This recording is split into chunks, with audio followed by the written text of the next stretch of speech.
All right, everybody, welcome back to the NFL Draft. The last video, we went over the top 10 for the draft class here in 2015. Jameis Winston, Marcus Mariota, number 1, number 2, like it was in real life, but now to the 49ers and the Bills.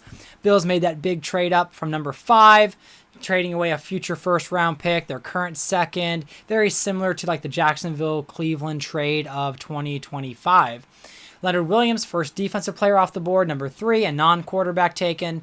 Cam Erving, the perceived multifaceted O-lineman who can play anywhere on the O-line. Yeah, we all know the reality in that. But the Saints and Pat Shurmur are outsmarting everybody. Defensive end Dante Fowler Jr. going to the Commanders, who was the ideal pick for the Commanders. So they trade back and get the same guy they would have taken at 2.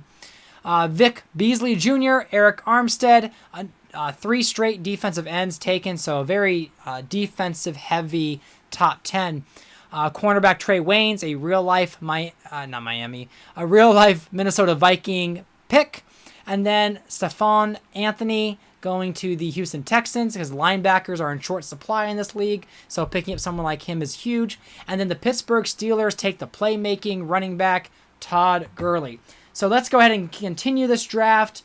We're not going to do the whole like Roger Goodell speaking and everything because it's just taking too long, and it was harder to edit. And then Madden doesn't have, when you're doing a 32-team franchise, after like the top 10, it just shows you your pick. It doesn't do the whole Roger Goodell showing them the jersey and everything. So we're just going to go ahead and get through the rest of this draft so you can see who went where. So we are going to continue the draft here. Now, the Kansas City Chiefs are on the clock. They are in their second year with Raheem Morris. The selection is in, and they are deciding to go with Amari Cooper. So the best offensive playmaker on the board goes to the Chiefs. So I wasn't going to let him slip any further than he did. Now we've got the Baltimore Ravens. They were the 3rd in the AFC North, going 7-10 last year with Dan Quinn. Derek Anderson, likely their quarterback. So let's see who they decide to go with. Brandon Scherff. So they take the left tackle. They do have, I think it's Sebastian Vollmer. He's one of their left tackles, but he's like 31 years old. So they get a tackle for the future, can kind of swap in for guard if they need. Now the New England Patriots are on the clock, so we'll see who Bill Belichick decides to take. They've missed the playoffs in back-to-back seasons, which is not ideal. So we'll see who they take here. And it's Danny Shelton. So they go with the Cleveland Brown, who in real life, but Danny Shelton did play for the New England Patriots in real life, so I thought it was a good fit. So they have that high-motor, enthusiastic defensive tackle. Now, Vinny Testaverde with the Tampa Bay Buccaneers makes his first selection as a head coach, and they go with Eric Kendricks, a middle linebacker. So helping their interior kind of front 7, UCLA middle linebacker. So the Tampa Bay Buccaneers go defense with their first-round pick. Now, John Gruden as the head coach of the New York Giants, getting back into the league of coaching here. We'll see where he decides to take the New York Giants. And with the 15th overall selection, they go with Kevin White, the wide receiver. So they pair Odell Beckham Jr. with Brian Quick and Kevin White. We will see if White ever turns into anything special. Now, Hugh Jackson, he came off a season where they made the Super Bowl 2 years ago. Last year, shy of the playoffs. They make their selection, and the Oakland Raiders go with Max Williams, our first tight end to go on, get selected off the board. So I think he was a real-life Raider. I don't know if he was drafted there or if he was just got there later. But now we have the Green Bay Packers. They're taking their first-round pick of this draft. They have 2 of them in this draft. They picked up the New York Jets pick. And they go linebacker with Shaq Thomas, so linebacker out of Washington. So they have a pretty solid defense, and they decide to add to that powerful defense.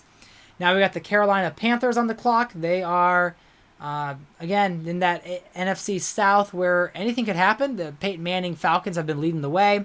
And they decide to go with a left tackle, Eric Flowers.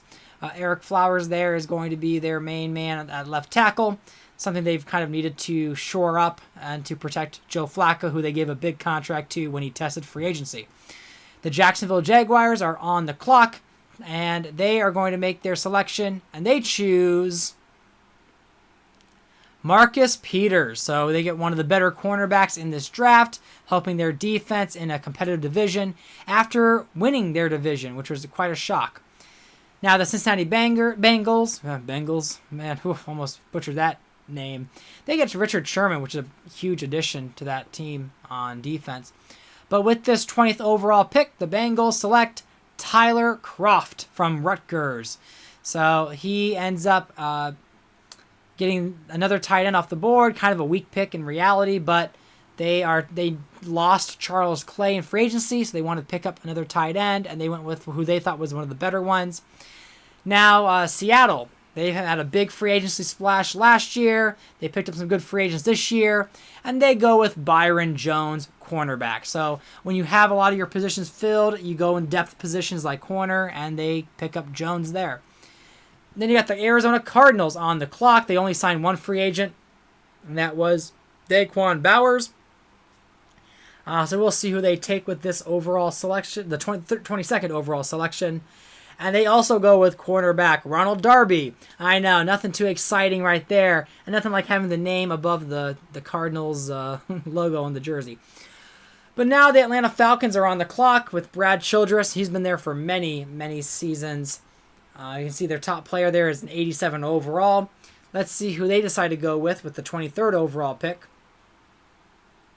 And the Falcons go with Nelson Aguilar. They try to get a wide receiver for Peyton Manning to throw to, and we'll see if that weapon and that connection works well for Manning and Aguilar there in Atlanta.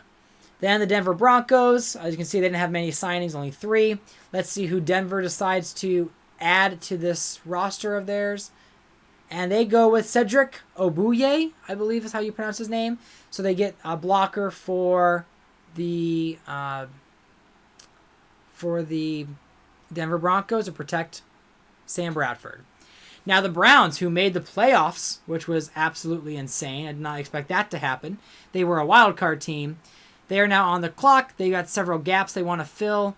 And they go with Philip Dorsett out of the University of Miami, wide receiver, trying to give Terrell Pryor a young receiving option. They traded Benjamin away to the Eagles, so they kind of need to get some youth.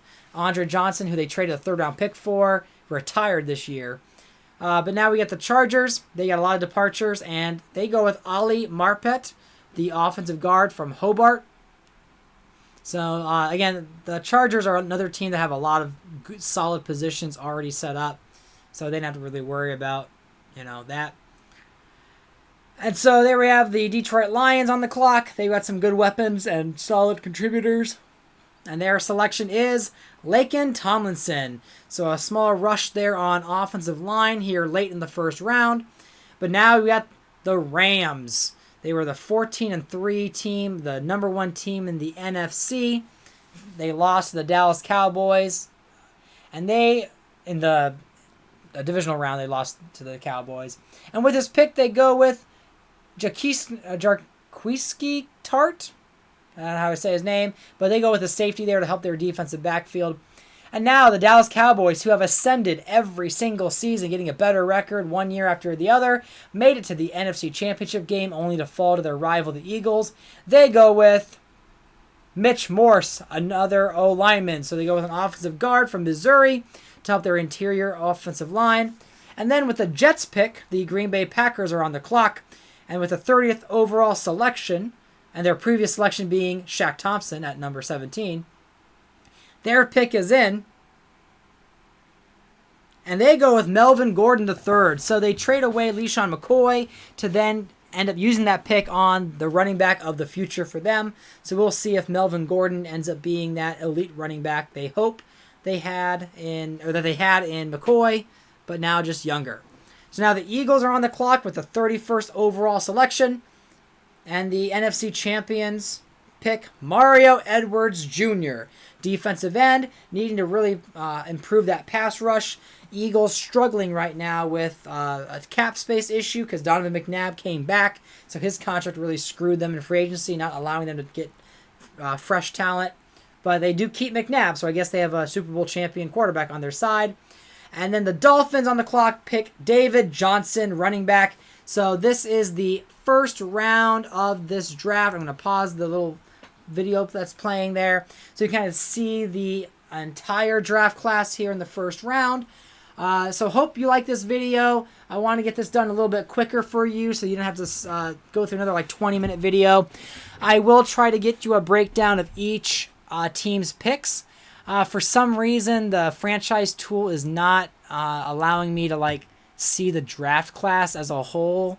I don't know if it's just because I'm not out of the draft off season yet. Maybe when I get to the season, it allows me to look back at the draft class breakdown. But I want to get good graphics for you to see who each team drafted in each of their rounds.